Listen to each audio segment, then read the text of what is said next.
जय जवान जय जवान।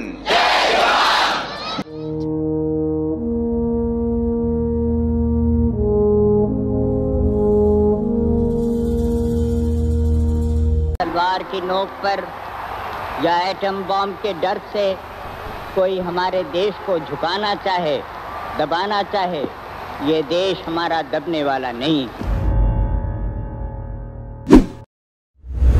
आज हमें मालवीय लाल बहादुर शास्त्री जी का डेथ एनिवर्सरी है। किसने पूरा दुनिया का जवान को और किसानों को इंस्पायर किया है। उन्होंने वो हम्बल बिगिनिंग से शुरुआत करके इंडिया का सेकंड प्राइम मिनिस्टर हो गए। जब उनका टाइम में आपको मालूम है इंडिया अलग अलग तरह से प्रॉब्लम्स फेस कर रहा था। मेन था हमारा लड़ाई पाकिस्तान से।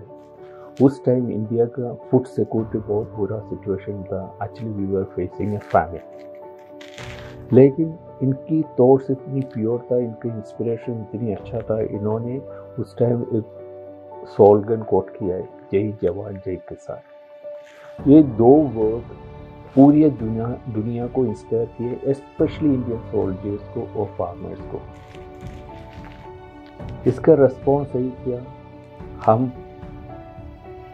उस लड़ाई में जीत के आ गए और इंडियन फार्मर्स ने इतनी एफोर्ड कर दिया, हमारा फूड सिक्योरिटी भी बन चुका है। अभी देख लो, even the white revolution was strongly guided and supported by Lal Bahadur Shastri. This was a great development in Indian dairy sector, we know it. So, Shastri ji ka contribution, especially in agriculture, to support the green revolution and white revolution was huge. इसलिए आज भी कहीं भी जगह में अब सोचेगा उनकी ये दो वर्ड, जय जवान जय किसान, ये सही है। ये दोनों कोई भी कंट्री का बैकबोन होता है। Thank you. हम जानते हैं देश में कृषि बिल को लेके कितने ही तनाव चल रहे हैं और साथ ही साथ चाइना और भारत के साथ जो कॉन्फ्लिक्ट हो रहा है उसे भी हमने देखा। आज जब बात करते हैं देश में जहां शास्त्री जी की कमी कहीं ना कहीं हमें महसूस होती है कि वो रहते तो क्या देश का माहौल कुछ और रहता, या देश आज भी प्रगतिशील की तरफ बढ़ रहा है।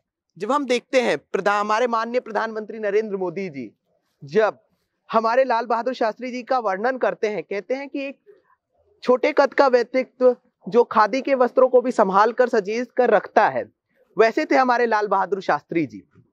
तो आइए आज हम बात करते हैं अनिल शास्त्री जी से, उनके बड़े बेटे, इस दिवस के ऊपर। मैं ये सबको बताना चाहता हूँ, ऐसे कई लोग जानते हैं हमारे देश में कि 11 जनवरी को लाल बहादुर शास्त्री जी भारत के दूसरे प्रधानमंत्री की पुण्यतिथि होती है। आज ही के दिन, आज से 55 वर्ष पहले 11 जनवरी को लाल बहादुर शास्त्री जी का ताशकंद में, उस समय वो सोवियत यूनियन का हिस्सा होता था, वहां पे उनका निधन हुआ।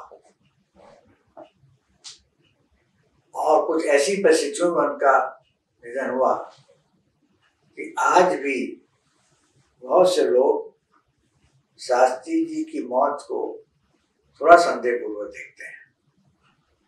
इंक्वायरी कोई हुई नहीं, पोस्टमार्टम हुआ नहीं, इसलिए कहना बड़ा मुश्किल है कि सच्चाई क्या थी। लेकिन फिलहाल 11 जनवरी को हर वर्ष सारा देश लाल बहादुर शास्त्री जी की पुण्यतिथि मनाता है, उनका परिवार भी मनाता है। 11 जनवरी को कुछ कार्यक्रम होते हैं दिल्ली में, दूसरे जगहों में भी होते हैं देश, इलाहाबाद में होते हैं, बनारस में होते हैं, दक्षिण भारत में होते हैं। लेकिन दिल्ली में जो कार्यक्रम होते हैं, पहला कार्यक्रम शास्त्री जी की समाधि विजय घाट पर होता है, जहाँ पे करीब 45 मिनट का भजन, गीता पाठ और इसके अलावा पुष्पार्पण का कार्यक्रम रहता है। समाधि पे लोग अपनी पुष्पांजलि अर्पित करते हैं। राष्ट्रपति, उपराष्ट्रपति, प्रधानमंत्री और अन्य वरिष्ठ नेता, कांग्रेस अध्यक्ष सोनिया गांधी और दूसरी पार्टियों के नेता, घर और परिवार के सभी लोग और जनमानस से वहां पे लोग पहुंचते हैं, अपनी श्रद्धांजलि अर्पित करते हैं। उसके बाद लाल बहादुर शास्त्री स्मारक जाते हैं।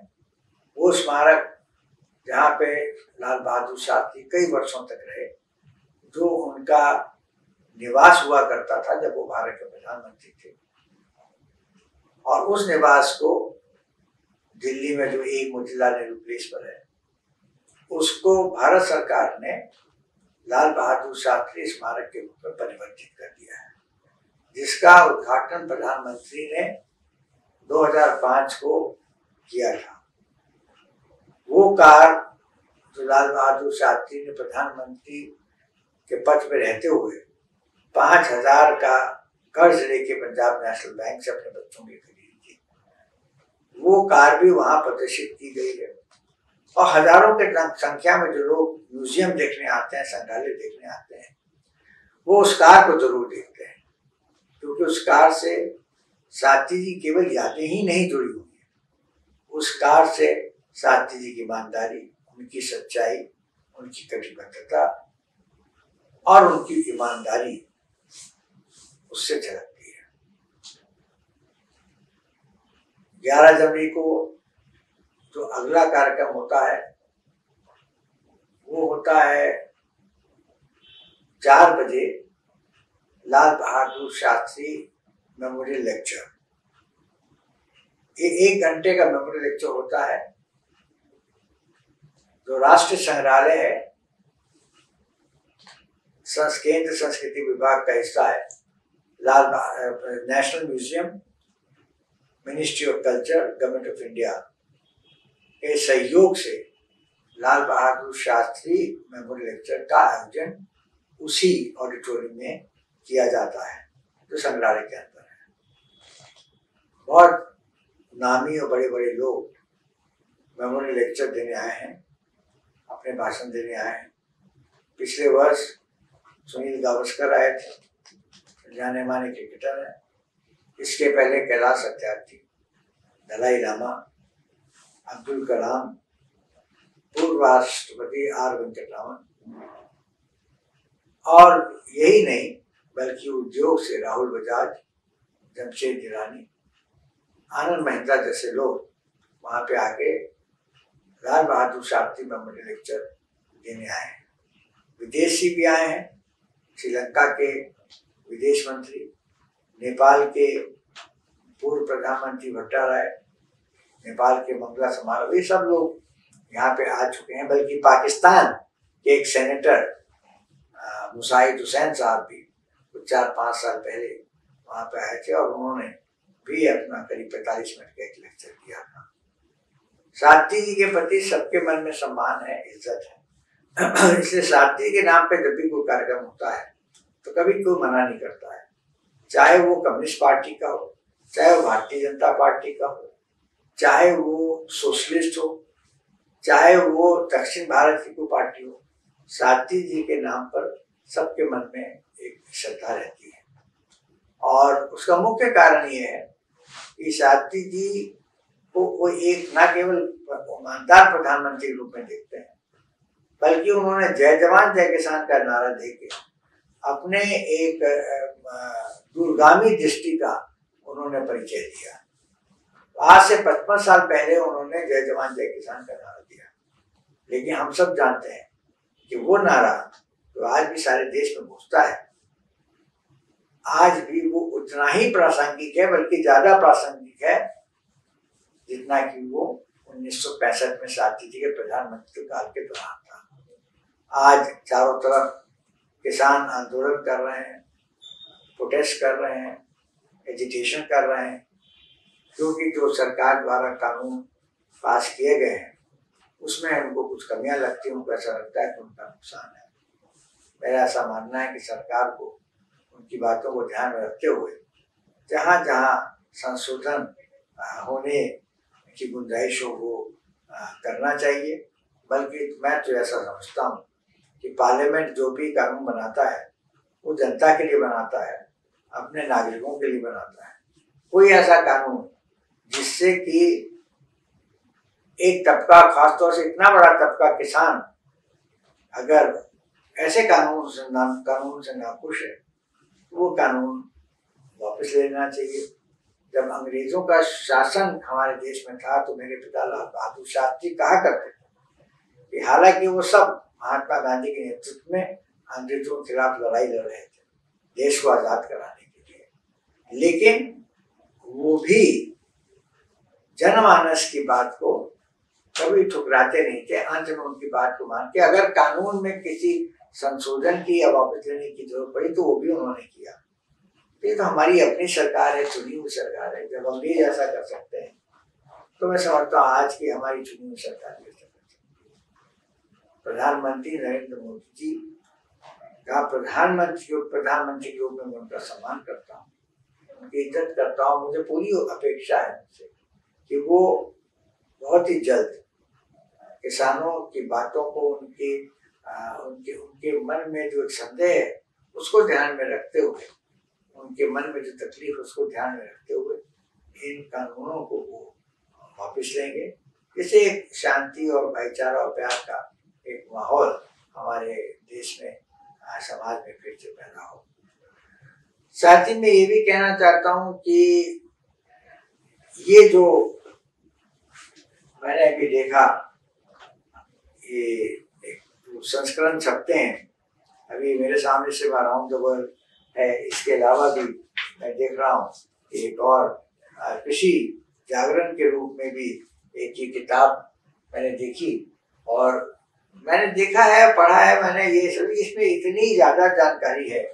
और मेरा तो यही अनुरोध है लोगों से कि वो इन संस्करणों को पढ़ें और इनसे बहुत कुछ सीखने को मिलेगा, जानने को मिलेगा। और ये जानकारी जो है मैं समझता हूँ अपने बच्चों को, जो छोटे हैं, बेटे हैं, बेटी हैं, उनको भी बताने की जरूरत है। आज मैं देखता हूँ कि मेरे बच्चे हैं और छोटे बच्चे भी हैं। आज उनकी जो देश में, दुनिया में हो रहा है उसके बारे में ज़्यादा जानकारी जो हमारे समय में ले लेते थे, जबकि उस समय टीवी भी नहीं था, रेडियो इतना नहीं था, एक ही दो चैनल आया करते थे, स्टेशन आया करते थे और इंटरनेट नहीं था। उसके बावजूद अधिक से अधिक जानकारी प्राप्त करने का हम लोग प्रयास करते हैं। लेकिन आज के बच्चे जो हैं वो 2-3 बातों पर सीमित कर लेते हैं अपने आप को। एक तो बाहर नहीं निकलते, आज खेल कूद में उनका इतना ध्यान नहीं रहता, हमेशा वो अपने आईपैड और लैपटॉप या मोबाइल पे विभिन्न कार्यक्रम देखते रहते हैं, गाने बजाने के कार्यक्रम देखते हैं, फिल्में देखते हैं, लेकिन वो ये नहीं जानना चाहते कि आज दुनिया में क्या हो रहा है। तो मेरी यही एक मैसेज है आज की युवा पीढ़ी को कि अधिक से अधिक आप लोगों देश दुनिया के बारे में जानने का प्रयास करें और लाल बहादुर शास्त्री जैसे महापुरुषों की जीवनी पढ़ के उनसे भी बहुत कुछ सीखने का काम करें। बहुत कुछ हमको सीखने को मिलेगा। जो हमारे महापुरुष हैं उनके जीवनी से जानकारी प्राप्त करने के बाद, और शास्त्री जी तो अपने आप में एक ऐसे उदाहरण है जिससे बहुत कुछ सीखा जा सकता है।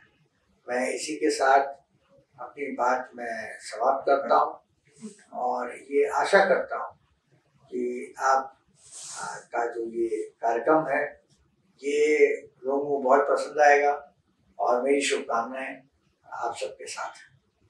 धन्यवाद। जय हिंद। आज के हमारे दूसरे मुख्य अतिथि हैं संदीपा कंधीकार, जो कि एमडी हैं और चेयरमैन है कैन बायोसिस की।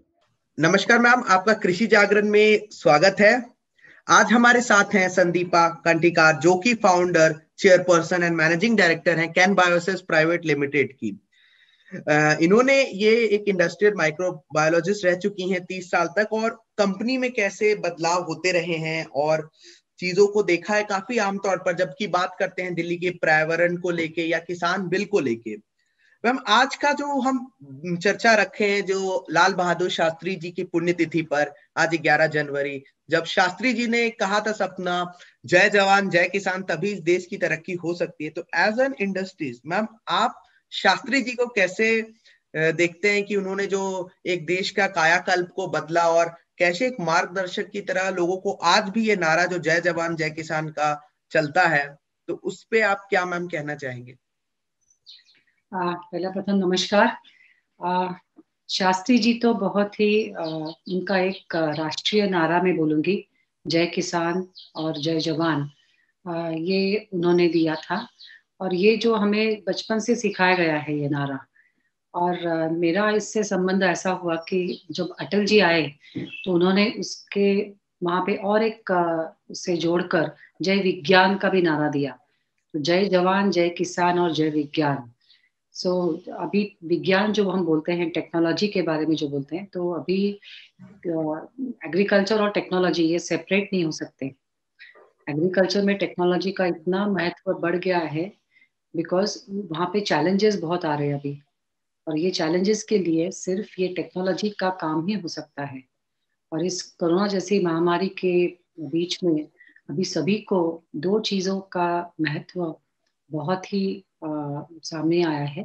एक तो है कि विज्ञान तो सभी को मालूम है क्योंकि विज्ञान से हमें सॉल्यूशंस मिलते हैं सभी प्रॉब्लम्स को। महामारी में भी हमने सॉल्यूशंस खोज निकाले हैं। अभी हमें मालूम है कि अभी जनवरी में वैक्सीन भी आने वाला है, तो विज्ञान की ही वो किमिया है, इतने कम समय में आएगा। और एग्रीकल्चर के बारे में अगर हम बोले तो जय विज्ञान का महत्व बहुत ही है, बिकॉज अभी क्या हो रहा है कि एक जो नारा है जो अक्सर टेक्नोलॉजी के बारे में सोचा जाता है वो है मोर फ्रॉम लेस। हम जब बोलते हैं मोर फ्रॉम लेस, हमें कॉस्ट ऑफ कल्टीवेशन के ऊपर और रिसोर्स एफिशिएंसी के ऊपर बहुत ही काम करने की ज़रूरत है, और ये विज्ञान से ही और टेक्नोलॉजी से ही संभव है। तो ये नारा का मैं बहुत ही आदर करती हूँ, और ये नारा सभी को हमें चेतना देता है कि हमें और बहुत सी चीज़ें करने की ज़रूरत है, और उनके बारे में जितना बोला जाए उतना कम ही है, मैं ऐसा सोचूंगी। आप शास्त्री जी के व्यक्तित्व को या उनको कैसे समझते हैं कि मतलब जब हमारे जो वो प्रधानमंत्री रहे, इतने डाउन टू दी अर्थ रहे, जब उन्होंने अपने प्रधानमंत्री निवास में ही खेती शुरू कर दिया, अपने बेटों को भूखे रखे कि देखने के लिए कि क्या देश रेडी है कि भूखा रह सकता है एक दिन का खाना। जब हमें आर्थिक मंदी हुआ, जब वो लाल गेहूं कहते हैं जो अनिल शास्त्री जी ने अभी बताया कि वो आना बंद हो गया, तो आप इसे कैसे देखते हैं? क्योंकि तब इतना इंडस्ट्रियल रेवोल्यूशन, माइक्रोबायोलॉजी पे भी जोर नहीं था जो आज लोग जागरूक हुए हैं। तब उस समय को लेकर और आप शास्त्री जी के व्यक्तित्व को क्या एक ऐसी चीज आपको उनकी अच्छी लगती है जो आज आप बताना चाहें? ज्यादा तो मैं उनके बारे में बहुत नहीं जानती, मगर जितना पढ़ा है और समझा है उससे मैं ऐसा कह सकती हूँ कि जो रेवोल्यूशन की बात आती है तो मिल्क में भी रेवोल्यूशन की बात आती है। तो उन्होंने जो अमूल जैसे मिल्क रेवोल्यूशन में उनका काम बहुत ही अनन्य साधारण है। और दूसरा जो है वो जो मिल्क रेवोल्यूशन के बाद जो ग्रीन रेवोल्यूशन आया है उसमें भी वो जो टेक्नोलॉजी का प्रयोग हमें करना चाहिए, और आम आदमी के लिए टेक्नोलॉजी कैसे उपयोग में ला सकते हैं, इस पे उनका बहुत अच्छा काम है। और वो भी अगर ऐसा बोलूंगी मैं तो ज्यादा अतिशयोक्ति नहीं होगी, तो वो खुद तो मॉडेस्ट थे मगर वो आगे देखने की सोच रखते थे। और जो बोलते हैं ना कि किसी भी कॉम्प्लेक्स जो थिंग्स होते हैं उनको सिंप्लीफाई कैसे करेंगे, उसमें उनका बहुत ही ज्यादा योगदान था, ऐसा मैं बोलूंगी। और किसी से भी और जो बात डट के कहनी चाहिए वो कैसे बोली जाए, उनके बारे में जो मैंने पढ़ा है वो सामने आता है कि कैसे उन्होंने श्रीलंका में जो काम किया, कैसे उन्होंने बर्मा के लोगों के लिए काम किया, कैसे उन्होंने हमें जो वॉर हुई पाकिस्तान के साथ वहाँ पे काम किया। ये बहुत तभी महत्वपूर्ण है कि जो कुछ प्रॉब्लम्स है वो उन्होंने कैसे हमें तो लगता है कि इतने आसानी से कैसे सुलझाए, मगर वो बहुत ही प्रेरणादायी है उनका सभी जीवन और उनका काम भी। तो आपने सही कहा मैम, उनके जीवन से हमें बहुत कुछ ही सीखना मिलता है। हालांकि मानते हैं उनका जन्म भी गांधी के जन्म के मतलब 2 अक्टूबर को ही हुआ, तो काफी एक तरह से उनमें भी गांधी की काफी छवि भी दिखती थी, जो गांधी का व्यक्तित्व है। एज अ मैम, आप कैन बायोसिस इंडस्ट्री, एज आप माइक्रोबायोलॉजी में जो आप मिट्टी से जुड़े हम, और जो आप टेक्नोलॉजी के बारे में आज जो हमारे दर्शक देख रहे हैं उनके बारे में आपकी इंडस्ट्री क्या काम करती है, आप बताना चाहेंगे? हाँ, तो मैंने जैसे पहले बोला कि अभी टेक्नोलॉजी, जो हम सभी टेक्नोलॉजी के आशा रखते हैं कि टेक्नोलॉजी हमारे बहुत से प्रॉब्लम्स को सुलझाएंगे। तो एग्रीकल्चर में ऐसा बोलूंगी कि मैंने बोला कि हमें कम से ज्यादा करने की जरूरत है। तो मोर फ्रॉम लेस ये कैसा हो सकता है? तो हमें जो अभी फर्टिलाइजर्स यूज करने हैं उससे हमें ज्यादा से ज्यादा बेनिफिट लेना चाहिए। पेस्टिसाइड जो यूज करते हैं उससे भी ज्यादा बेनिफिट लेना चाहिए। और एक और बात ऐसी है कि वो सभी जो आप पहुंचते हैं वो सॉइल कार्बन के ऊपर आप पहुंचते हैं। तो ज्यादा से ज्यादा सॉइल जो फर्टिलिटी जो है वो बढ़ाने की हमें अभी जरूरत है। और मैं जैसे एरिया में काम करती हूँ कि सॉइल माइक्रोबायोलॉजी, और माइक्रोबायोलॉजी के ऊपर हमारी कंपनी काम करती है, तो उसमें ऐसा दिखता है हमें कि जो कुछ हमें माइक्रो ऑर्गेनिजम्स को उपयोग में लाना है वो सभी एग्रीकल्चर में उसका महत्व वो बहुत ही आगे जाकर बढ़ेगा। और मैंने आपको पिछली बार भी बोला था शायद कि जो कुछ अभी हम फर्टिलाइजर्स यूज कर रहे हैं, पेस्टिसाइड्स यूज कर रहे हैं, 30% of all the inputs which will be used in agriculture in the next decade will be the microbial inputs, because उनमें बहुत टेक्नोलॉजी अभी इनोवेशन से आ रही है और नए नए प्रोडक्ट्स, नए नए सॉल्यूशंस ये फार्मर्स के लिए अभी आने वाले हैं। एक और चीज मैं बोलूंगी कि जब हम सब 9 महीनों से कोरोना जैसी महामारी को हम उसका सामना कर रहे हैं, और ये महामारी के बीच में हमें ऐसा महसूस होता है कि हेल्थ और फूड, जिसे हम बोलते हैं आरोग्य और आप क्या बोलेंगे, आहार, इसके ऊपर बहुत से लोगों का अटेंशन जा रहा है। और फूड रेसिड्यूज, जो टॉक्सिसिटी रेसिड्यूज या न्यूट्रिशन जो है वो बहुत अभी सामने आ रहा है। और जो कुछ हमारे किसान भाइयों ने ये अभी महामारी के बीच में फूड प्रोडक्शन के ऊपर हमारा ध्यान और ज्यादा अभी आएगा, और न्यूट्रिशन के बारे में भी बहुत हम आगे की अभी सोचेंगे। और बहुत से अच्छे मैंने स्टार्टअप्स जो है वो नई टेक्नोलॉजी लेके अभी इस क्षेत्र में आएंगे और अपना योगदान करेंगे।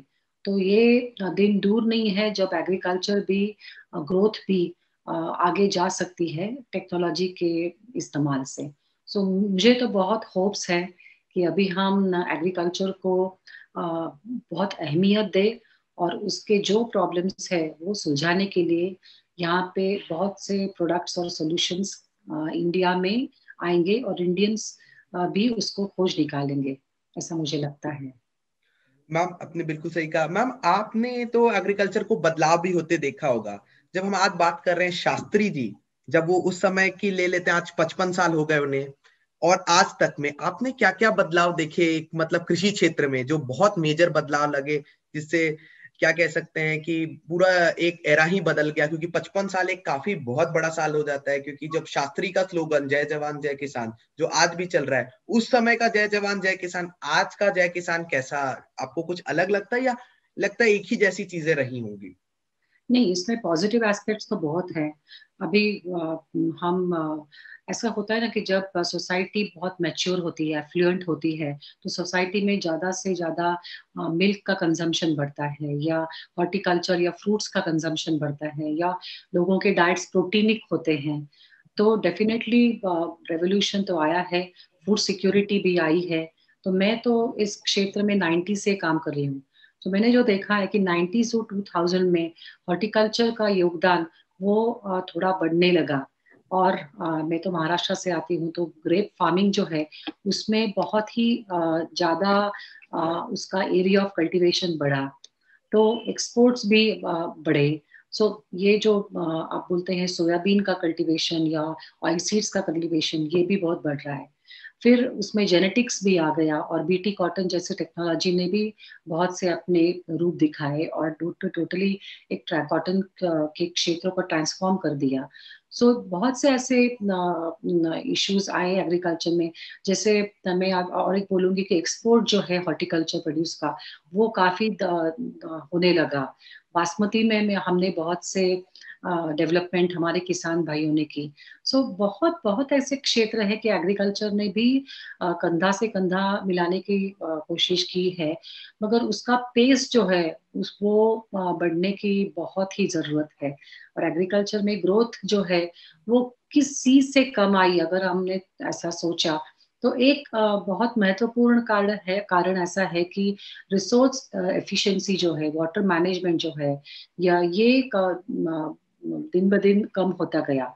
और फर्टिलिटी और इम्बैलेंस जो है फर्टिलाइजर से हमारी क्रॉप प्रोडक्शन में हमने तो अच्छा काम किया, because land under cultivation is very high in India और मोर इन इंडिया, मगर जो पर यूनिट यील्ड जो है वो हम अभी प्लेटो होने लगा। तो ये भी मैंने देखा।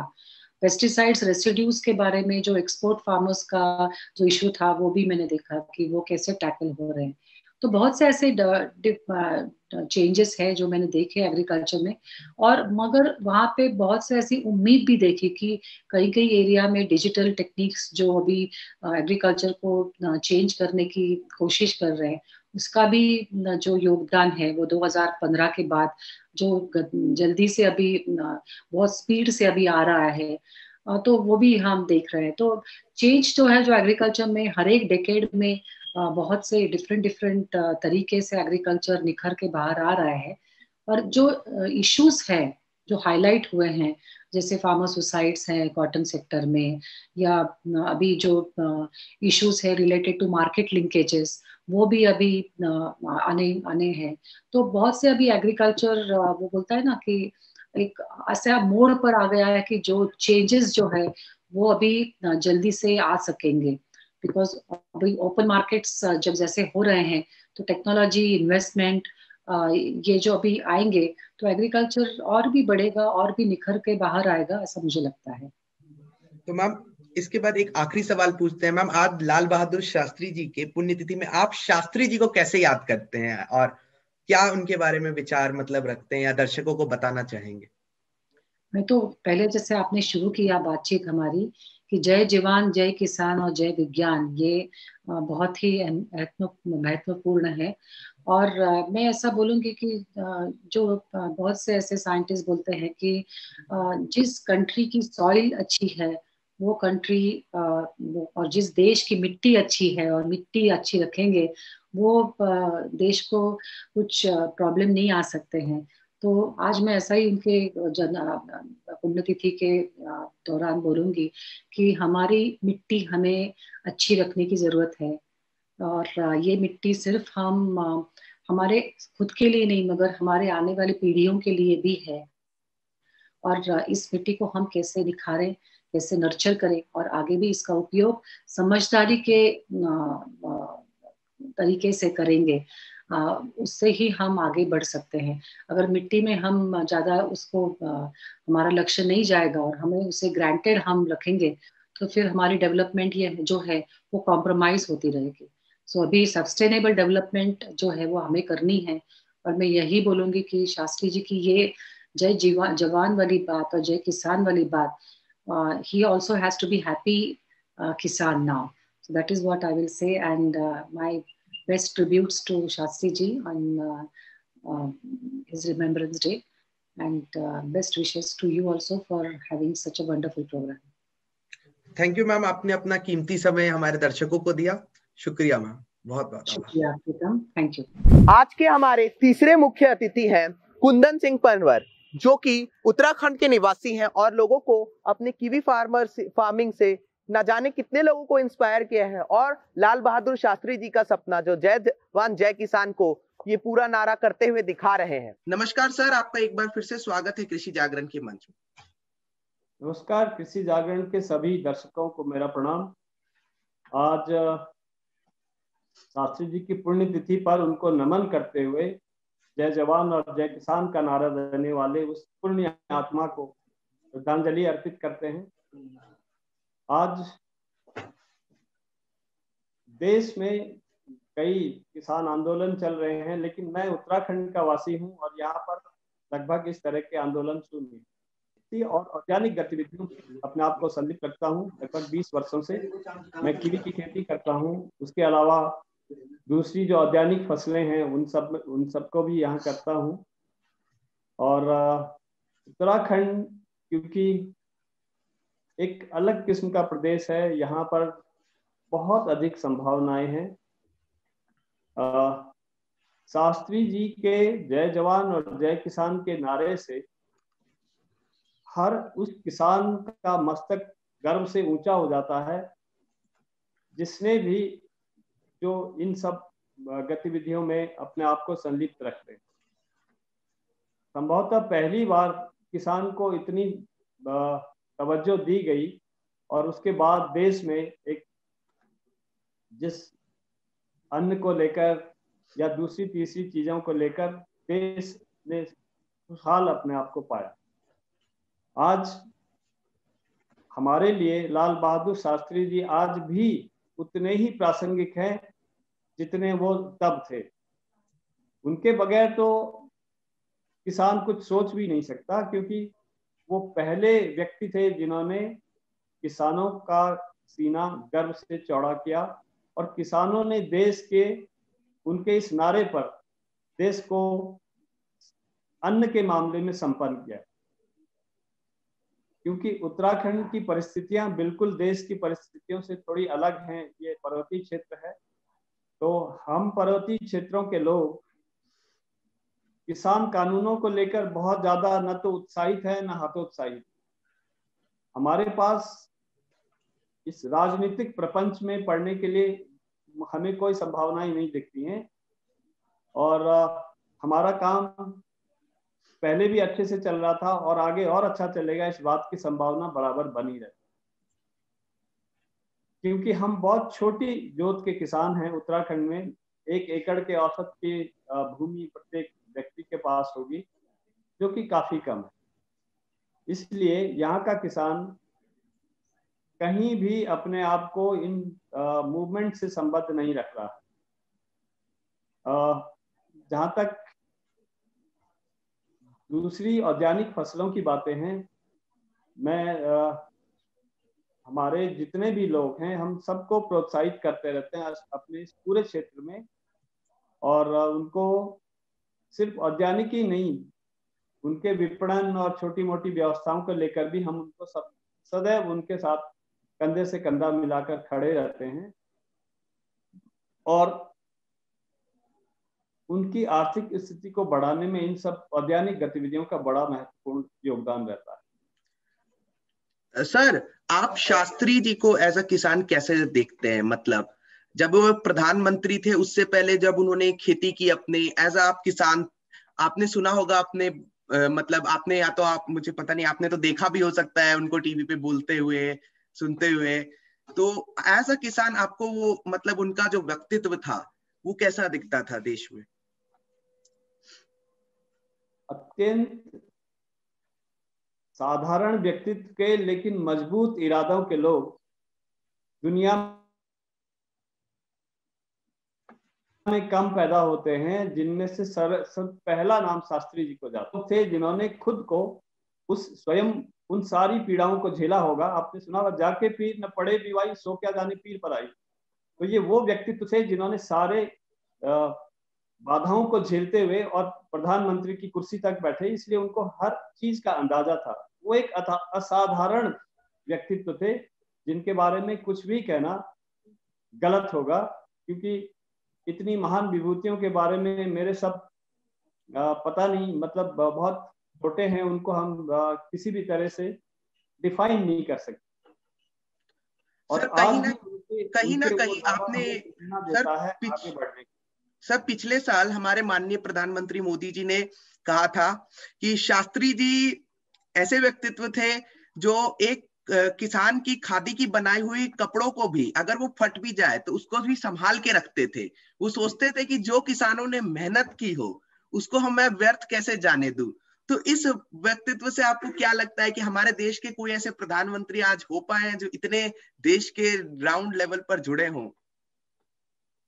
वो बिरले उदाहरणों में से एक हैं, और उसके बाद न उसके पहले ऐसा असाधारण पुरुष इस देश में पैदा हुए हैं। मैं उनको अंतिम पायदान का व्यक्ति समझता हूँ। उसके बाद कोई ऐसा मुझे लगता नहीं कि कोई इस तरह के काम कर पाएगा। जितने स्वच्छ सरल स्वभाव के वो लोग थे, उतना आज पाना बहुत मुश्किल काम है। मैं इसीलिए कह रहा हूँ कि वो उनके बराबर दूसरा व्यक्ति होना बहुत मुश्किल है। सर, तो आप थोड़े अपने किसान में आप प्रथम ही रहेंगे। आप कीवी फार्मिंग में मतलब क्या करते हैं, ये भी थोड़ा बता दीजिए। हाँ, कीवी फार्मिंग में मैं हम लोग फलों का उत्पादन करते हैं, और अभी इस वर्ष से हम पौधों का उत्पादन भी शुरू करेंगे। कीवी में, क्योंकि ये विदेशी फल है और डेंगू और उसके आसपास आजकल जैसा कोविड-19 चल रहा है, इन सब को लेकर जो हमारा शरीर में बहुत सारे इम्यूनिटी की आवश्यकता होती है, उसमें इस फल का बहुत बड़ा योगदान है इम्यूनिटी बढ़ाने में। क्योंकि ये आंवले के समकक्ष इंडियन गूसबेरी है, तो कीवी चाइनीज गूसबेरी, दोनों फलों में बहुत सारी समानताएं हैं। लेकिन क्योंकि ये फल आप समझ लीजिए कि 6-7 महीने के बाद पक के तैयार होता है, तो इसमें जो केमिकल कंपोजिशन है फ्रूट का, वो बहुत ही अलग है। और ये एंटी कैंसरल एक्टिविटी से लेके एंटी शरीर के लिए जितना भी मतलब इम्यूनिटी सिस्टम को बूस्ट करने में योगदान रहता है, वो सारे तत्व इसमें है। सोडियम है, कैल्शियम है, बहुत सारे ऐसे तत्व हैं। तभी इस फल की महत्वपूर्ण भूमिका है शरीर के लिए।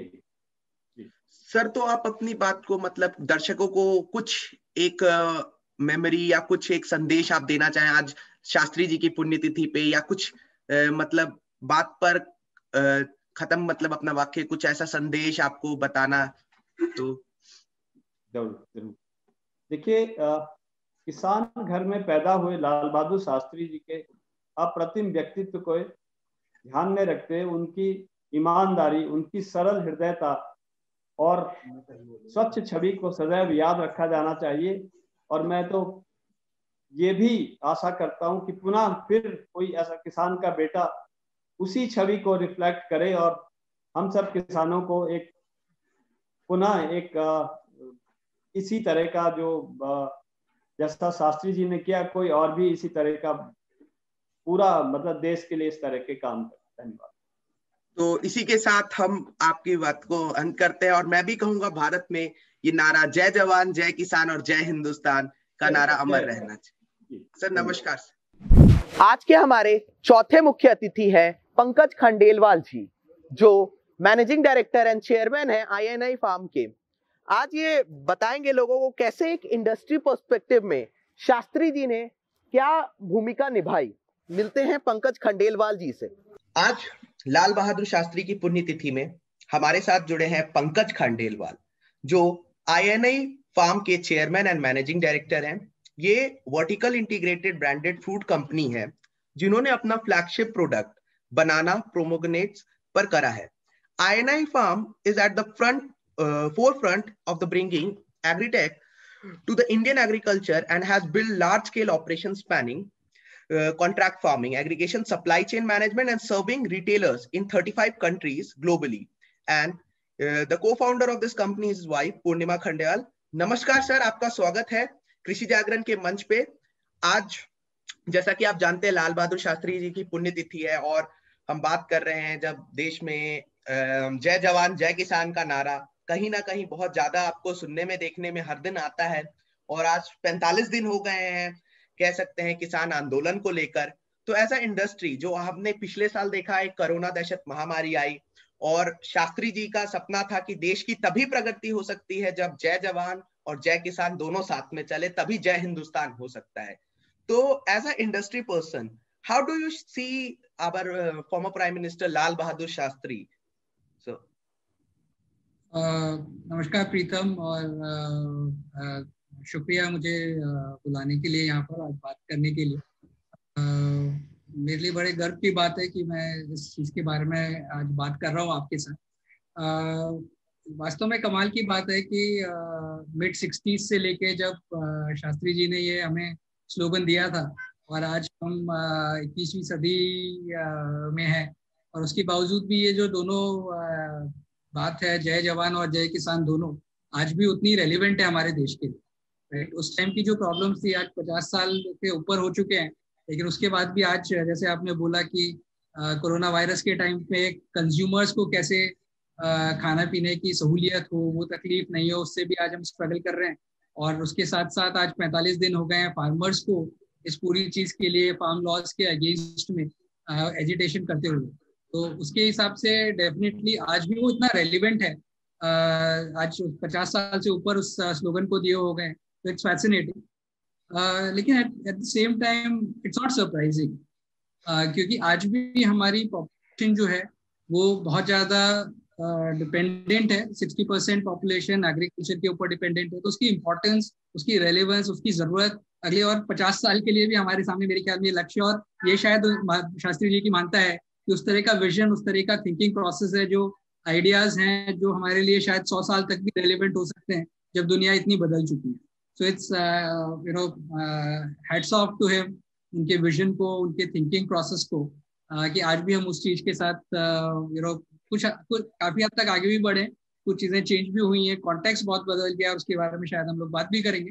लेकिन फंडामेंटली उनका जो विजन, उनका जो थिंकिंग प्रोसेस था इतने सालों में, और वो स्ट्रगल आज भी हमारे सामने है, चाहे वो कंज्यूमर एंड पे हम लोग देखें, चाहे हम फार्मर्स एंड पे देखें। सो यार सर, आप शास्त्री जी के व्यक्तित्व को और उनके नेचर को मतलब कैसे समझते हैं? एज जब आप भी छोटे रहे होंगे, जब शास्त्री जी प्रधानमंत्री थे, शायद मेरा तो जन्म भी नहीं हुआ, आपने कहीं टीवी पे या कहीं सुना होगा अपने माता पिता से कि शास्त्री जी के व्यक्तित्व, क्योंकि हम सब बचपन से सुनते आए हैं शास्त्री जी के बारे में, काफी वो डाउन टू द अर्थ थे। अपने प्रधानमंत्री निवास में खेती करना शुरू कर दिया, अपने देश में भूखे रह के अपने बच्चों को पहले प्रयोजन करा, भूखा रख के कि देश के लोग भूखे रहने के लिए तैयार है या नहीं है, कि एक दिन का खाना अगर वो नहीं खाए।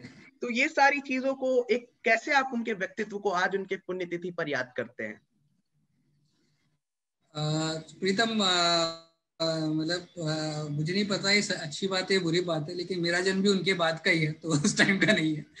पर उसको जहाँ तक कॉन्टेक्स्ट की बात है, मेरे ख्याल में जो बहुत इम्पोर्टेंट चीज़ है, और मतलब मैं कोई एक्सपर्ट नहीं हूँ शास्त्री जी के बारे में, लेकिन जो चीज़ हमें इंस्पायर करती है, जो चीज़ हमारे को मोटिवेट करती है काम करने के लिए, जो उनका बहुत बड़ा हाथ मेरे ख्याल में पूरी जनरेशन के ऊपर है। और उसमें जो सबसे बड़ी चीज़ है जो मुझे आज लगती है, वो है कि कैसे ट्रस्ट पूरी जनता का, आज भी उनका इतना रिस्पेक्ट है, राइट। इट्स नॉट फनी, मतलब किस तरीके से उनका जो रिस्पेक्ट था, उनका जो ट्रस्ट, उनके ऊपर जो लोग विश्वास करते थे, वो एक बहुत बड़ी बात है। आई थिंक आज का जितना भी हम चाहे कॉन्फ्लिक्ट्स की इंटरनेशनल बॉर्डर्स पे बात करें, या फिर हम किसान और सरकार के बीच की भी बात कर रहे हैं, तो कहीं ना कहीं थोड़ा ट्रस्ट डेफिसिट लगता है। तो मैं अगर उस पॉइंट ऑफ व्यू से सिर्फ उनके व्यक्तित्व को सिर्फ एक चीज के ऊपर समझना चाहूँ, तो मेरे लिए मेरे ख्याल में उनका व्यक्तित्व उस तरह का था जिससे कि सब आदमी उनके ऊपर ट्रस्ट कर सकते थे, उन पर विश्वास करते थे कि जो प्रॉब्लम्स हैं वो हैं, लेकिन जो किया जा रहा है वो बेस्ट पॉसिबल है, right.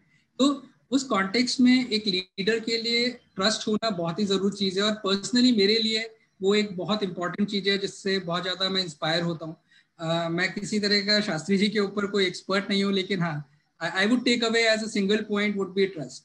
How to earn the trust, नहीं तो प्रॉब्लम्स बहुत ज़्यादा बढ़ जाती हैं ग्राउंड लेवल पे, बिना ट्रस्ट के काम नहीं किया जा सकता। सर, तो आप अपने ब्रांड जो INI फार्म है और किमाय, जो आप एज अ प्रोडक्ट बनाना और प्रोमोग्रेनेट में इतनी आपने ग्रोथ करा देखा, सो मतलब क्या है इस तरक्की के पीछे आपका रहस्य, और क्या मतलब क्यों आपने सोचा कि मैं बनाना और पोमोग्रेनेट पे ही काम करा आपने, और जो इतना सक्सेसफुल एक ब्रांड बन चुका है आज देश में, और कहीं ना कहीं अगर कोई भी विदेशों में भी आप 35 कंट्रीज में जो आप रिटेल करते हैं, तो कहीं ना कहीं जब सुनने में होते हैं तो अच्छा इसके पीछे पंकज खंडेलवाल एक भारतीय है, तो कहीं ना कहीं आपको भी एक गर्व फील होता होगा कि हाँ, एज एन फ्रॉम IIT आपने एक जर्नी शुरू की, उसके बाद आपने पूरा बैकग्राउंड बदला और आप एक फार्मिंग सेक्टर पे उतरे, और एक इंडिया में एक one of the biggest entrepreneur पे आ गए हैं, जहां आपसे बहुत लोग, युवा पीढ़ी इंस्पायर होते हैं और आप कहीं नक्शे कदम पे चलना चाहते हैं।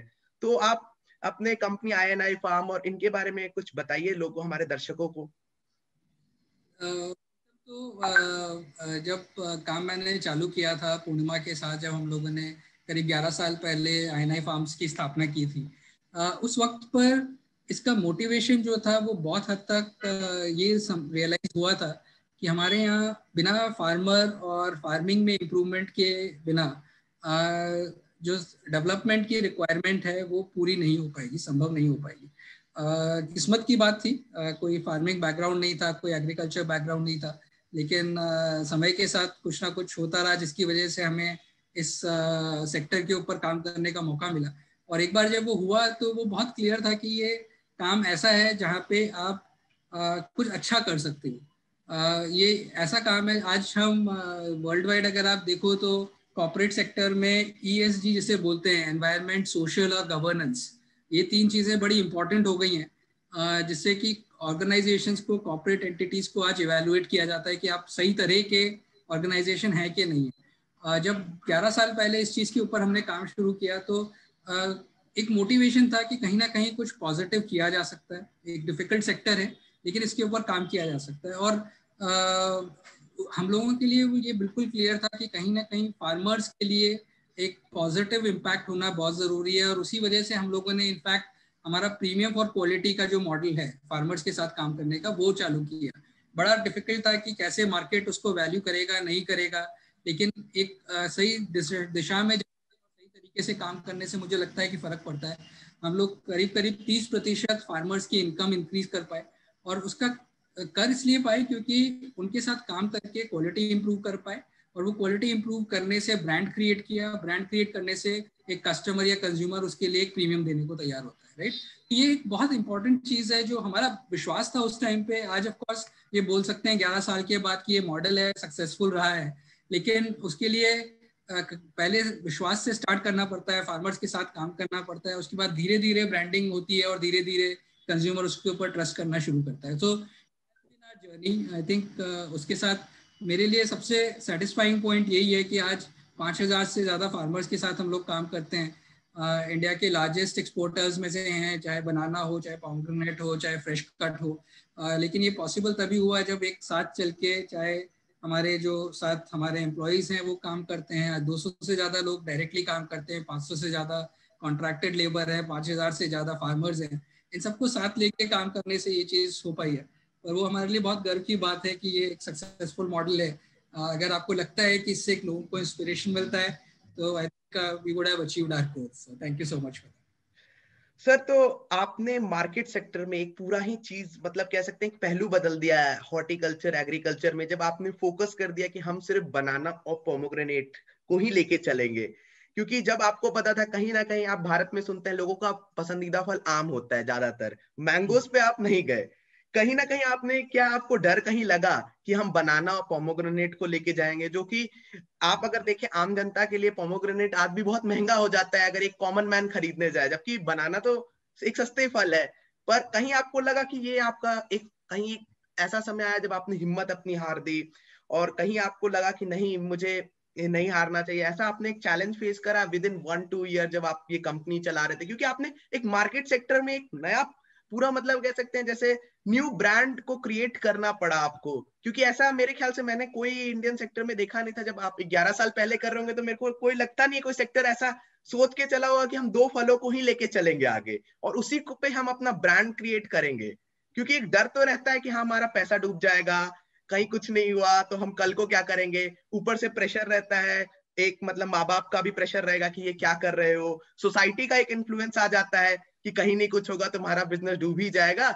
लोग कहने को तो बहुत चीजें कहते रहते हैं कि आप सक्सेस नहीं होंगे, पर कहीं ना कहीं आपने एक दृढ़ संकल्प रखा, जैसे लाल बहादुर शास्त्री जी ने एक दृढ़ संकल्प अपने जीवन में रखा था। तो इसके बारे में आप कुछ बताना चाहेंगे हमारे दर्शकों से? प्रीतम, काम जब करने जाते हैं और एक लॉन्ग जर्नी होती है, आप ऑर्गेनाइजेशन को बिल्ड करते हो, तो उसमें अप्स एंड डाउन्स आते हैं। इसमें सिर्फ एग्रीकल्चर सेक्टर की बात नहीं है, एंटरप्रेन्योरशिप जर्नी की ही बात है।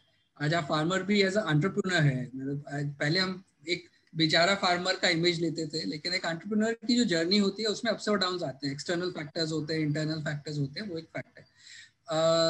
ये बात भी सही है कि कई बार लगा कि यार हम सही चीज़ कर रहे हैं नहीं कर रहे हैं, लेकिन हमारा जो सपोर्ट सिस्टम है वो बहुत इंपॉर्टेंट होता है इन चीज़ों के लिए, राइट। तो जैसे आपने पेरेंट्स की बात की, क्योंकि पेरेंट्स को अगेन आपके ऊपर विश्वास होना चाहिए कि आप जो कर रहे हो आप उसमें सही तरीके से पूरी मेहनत के साथ पूरी कोशिश करके करोगे, राइट। उसके बाद ज़रूरत होती है, हम लोग थोड़े लकी रहे इस मामले में कि बैकग्राउंड हम लोगों का एग्रीकल्चर नहीं था, हम लोग बिजनेस बैकग्राउंड से इस चीज़ को इवैल्यूएट किया। तो ये डिसीजन जो आप मैंगो वर्सेस पोमेग्रेनेट या बनाना की बात कर रहे हो, थोड़ा सा इंडस्ट्रियल अंडरस्टैंडिंग होने से ये एक बात बहुत जल्दी समझ आ गई कि जो बिजनेस सीजनल है जैसे कि मैंगो है, और जो बिजनेस राउंड द ईयर है, अगर आप देखोगे कि हमारा अनार और इसको सिलेक्ट करने का कारण बहुत बड़ा ये था कि ये राउंड द ईयर प्रोडक्ट्स है, 12 महीने काम होता है, तो इंफ्रास्ट्रक्चर क्रिएट किया जाता था, राइट। तो एक ट्रेनिंग जो हमारी बिजनेस साइड पे थी उसको हम उस तरीके से इवेल्युएट करते हैं।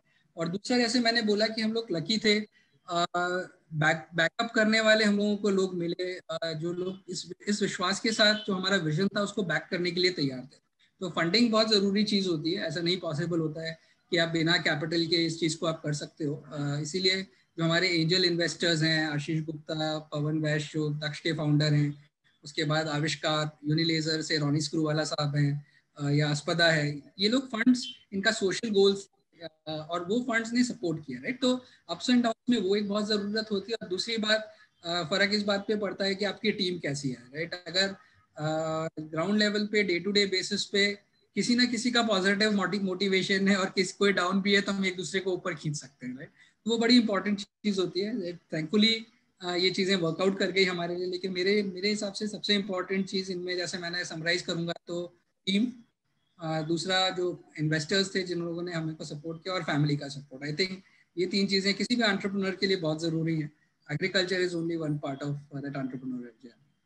सो यही बात आपके भी मतलब जीवन से यही दर्शाता है। कहीं शास्त्री जी को भी विश्वास था, जो आपने कहा विश्वास की बात, कि अगर लोगों में विश्वास हो, टीम वर्क हो, और खुद में वो चीजें आपने जैसे अपनाया, वहीं कहीं ना कहीं शास्त्री जी ने भी अपने जीवन में एक दिन भूखा रह के देश की मन में विश्वास था कि मेरे भूखे रहने से, हल चलाने से कहीं ना कहीं मेरी ही जो मैं करूंगा वो देश को कहीं ना कहीं प्रभाव करेगा और लोग हमारे साथ जुड़ेंगे। वही आपने भी, आपके भी व्यक्तित्व में दिखता है, कहीं ना कहीं दर्शाता है कि जो शास्त्री जी एक नक्शे कदम पे चले और आप एज अ इंडस्ट्री जो आज INI फार्म की तरफ से कर रहे हैं, तो कहीं ना कहीं एक तरह से देखें कि आज भी कंपनीज उन्हीं के एक तरह के जो मन में विश्वास, team work, leadership quality, investment, जो एक सपोर्ट चाहिए होता है, वो लेके चलते हैं। तो सर, आखिरी बात करते हुए, आप लाल बहादुर शास्त्री जी को आज कैसे याद करते हैं उनके पुण्यतिथि पर?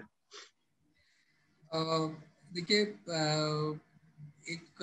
किसी भी महान नेता का जो हमारे जीवन पे उसका इम्पैक्ट है वो सालों तक चलता है। और जैसे मैंने बोला, एट अ पर्सनल लेवल उनका जो सिंप्लिसिटी थी, जिस तरीके से काम करने की दृढ़ता थी, जो देश के प्रति उनका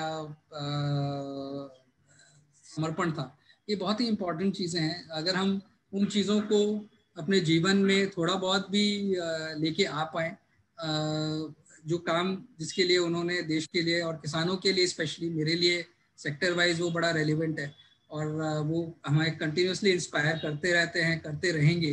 अगर हम उनके जो गोल्स थे कि किसान और कंज्यूमर, क्योंकि उस टाइम पे फूड न्यूट्रिशन की बड़ी तकलीफ थी, आज भी हम कंज्यूमर के लिए सही रेट में फ्रूट अवेलेबल या वेजिटेबल अवेलेबल या खाना अवेलेबल होना उतना ही क्रिटिकल है। तो आई थिंक कॉन्टेक्स्ट चेंज हो जाता है, लेकिन जो प्रिंसिपल्स हैं वो वहाँ पे रहते हैं। और मेरा इतना सा ही रहेगा कि अगर उनकी जो दृढ़ संकल्प था देश के प्रति, किसान के प्रति, अगर वो हम अपने जीवन में लेके आ पाएँ और ज़्यादा से ज़्यादा किसानों को हम उस तरह का सपोर्ट प्रोवाइड करें, तो हमारे लिए, मेरे ख्याल में उससे बड़ी श्रद्धांजलि हम उनको नहीं दे सकते हैं। और एज अ लीडर उनसे जो हमें इंस्पिरेशन और जो सीख मिलती है वो हमारे लिए सबसे बड़ी होगी। So those are the things मेरे हिसाब से, वो मेरे लिए पर्सनली और INI as an organization important चीज़। दिवस की शुरुआत में आपने देखा कि हमारे साथ जुड़े अनिल शास्त्री जी, फिर कई इंडस्ट्रीज। तो जब दिवस की अंत की बात होती है तो क्यों ना एक फार्मर से बात की जाए, जो कि लेमन मैन ऑफ रायबरेली है, जिनका नाम है आनंद मिश्रा जी, जो कि क्या कह सकते हैं, एक फार्म में इतना प्रगतिशील हो गए हैं कि जिन्होंने नींबू की खेती करके अपने आप को लेमन मैन ऑफ रायबरेली बना लिया। नमस्कार किसान भाइयों। देश के पूर्व प्रधानमंत्री, भारत रत्न स्वर्गीय लाल बहादुर शास्त्री जी के पुण्यतिथि पर आज कृषि जागरण मंच के माध्यम से आप लोगों से रूबरू होने का मौका मिल रहा है, जिसके लिए हम कृषि जागरण मंच को धन्यवाद देते हैं। पूर्व प्रधानमंत्री स्वर्गीय लाल बहादुर शास्त्री जी का एक नारा था, जय जवान जय किसान। उसको अगर वर्तमान परिप्रेक्ष्य में आप देखें तो ये निकल के आता है कि हमें देश के 130 करोड़ भारतवासियों को सोने से पहले जवान का और खाने से पहले किसान का धन्यवाद, आभार प्रकट करना कभी नहीं भूलना चाहिए। दोस्तों, ये परिकल्पना लेकर के लाल बहादुर शास्त्री जी चले थे। आज वर्तमान में भारत के यशस्वी प्रधानमंत्री श्रीमान नरेंद्र भाई मोदी जी ने इसमें एक शब्द और जोड़ दिया है, जय जवान जय किसान जय विज्ञान। यानी खेती किसानी और अपने जवान ये सब अब नई टेक्नोलॉजी से लैस होने चाहिए, जिसमें उनकी उत्पादकता बढ़ जाती है, प्रोडक्टिविटी बढ़ जाती है। तो ये नारे के पक्ष में हम लोग हैं। देश के किसानों को इसका समर्थन करना चाहिए, अपनी कोशिश करना चाहिए कि देश सभी का कर्तव्य है, ये कोशिश होनी चाहिए कि देश के जवानों का पूरा देश सम्मान करता है, किसानों का पूरा देश सम्मान करता है, लेकिन उन्हें और ज्यादा सम्मान और प्यार की भूख है। किसान भाइयों, हम कृषि जागरण मंच के माध्यम से मैं लेमन मैन रायबरेली, उत्तर प्रदेश का प्रमुख नींबू उत्पादक, मोटिवेशनल स्पीकर, बागवानी विशेषज्ञ, आप लोगों से एक बार पुनः इस जयकारे के साथ जय जवान जय किसान जय विज्ञान के साथ आप लोग आगे बढ़े। नमस्कार। तो आज आपने सुना और देखा कि कैसे लाल बहादुर शास्त्री जी ने देश में एक अहम भूमिका निभाई। जहां बात आती है जवान को सशक्त करने की और किसानों को सशक्त करने की, तो हम हमेशा शास्त्री जी को याद रखेंगे ही। और उनकी जो कही हुई बातें रहती है कि जब देश का प्रगति जय हिंदुस्तान तभी हो सकता है जब लाल बहादुर शास्त्री जी का वो सपना जय जवान जय किसान का नारा जब सभी लोग अपने देश में अपना लें, जब बड़े बड़े क्या कह सकते हैं हम बिजनेसमैन को छोड़कर और क्या कहते हैं हमें बड़ी बड़ी नौकरियों को ढेर में आकर ये कहीं हम किसान को और कहीं जवानों को लेके ना हम जा रहे हो, तो हमें ये समझना होगा कि शास्त्री जी का जो एक सपना था जय जवान जय किसान, उसको पूरा करने के लिए हमें कहीं ना कहीं उनके साथ जुड़ना होगा। और आज का कार्यक्रम इसी के साथ समाप्त होता है। नमस्कार, मैं लेता हूं आपसे इजाजत।